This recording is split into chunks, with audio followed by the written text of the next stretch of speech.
Today we're going to be looking at wines made from the chardonnay grape. Chardonnay is the grape that's responsible for more wines that we Brits buy than any other. We buy something like 200 million bottles of this stuff a year. And today we're going to be looking at three very different examples. Chardonnay's home is in the heart of France, in the Burgundy region. From the north of Burgundy, we're going to look at a Chablis. This is a Chablis Premier Cru. Now, Chablis is one of those wines where famously Marlene from Only Fools and Horses doesn't know that it's made from Chardonnay and says something corny like she hates Chardonnay but loves Chablis. Well, they're one and the same. But it's a particular style of Chardonnay. The colour is very pale golden, almost like your great aunt's jewellery, that old gold colour. And when I smell it, there's something rich and ripe about it, almost like walking into a delicatessen with a big cheese counter. When I taste it,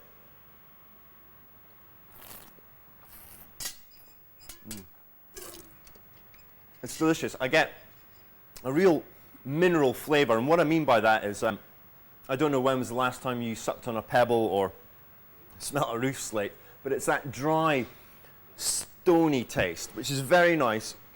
What it means is it leaves my mouth feeling very clean and clear. This would be a great wine.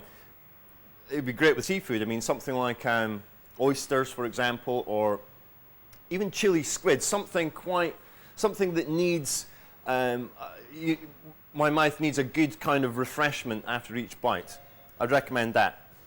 The next wine, it's also from Burgundy, but it's from deep in the south of Burgundy, from the village of Pouilly-Fuissé. Now, the French never do themselves any favours when they're marketing their wine by calling them after places that they come from, and often places which are pretty hard to pronounce.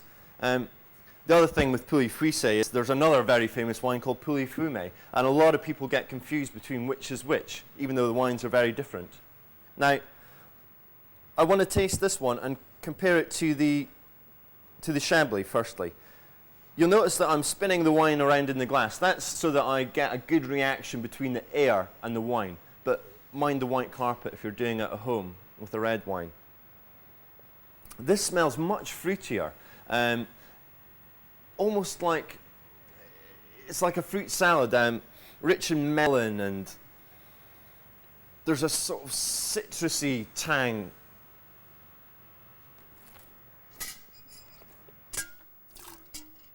It's very gentle, it's very pure, it's very giving. I mean, this is the sort of wine, if you're ever splashing out on some porcini mushrooms for a lovely risotto, this is the wine for it. It will give and it will support the richness of the risotto. Finally, the third wine does what it says in the tin. It's a Stonehaven limestone coast Chardonnay from South Australia. The Australians have trounced the French when it comes to marketing their wine. They make a fraction of the wine that France produces, and they sell far more in the UK than the French. Let's see if it's borne up by what they actually put in the glass.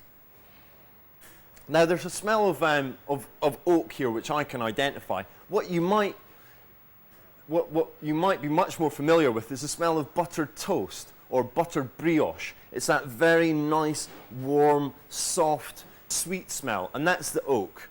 The Australians, they've oaked this wine to give it a bit of support. Chardonnay, if you don't do that, it can just be very heavy and dense. The oak gives the wine some structure so that all these levels of flavour stand out on their own, so the wine doesn't collapse.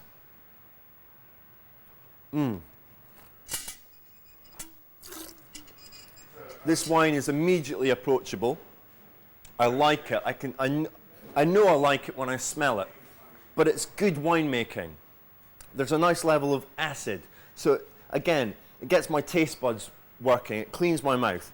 Fabulous. And believe it or not, it's the cheapest of the three wines. It comes in at just over £10. None of these wines are cheap, but this is my bargain buy.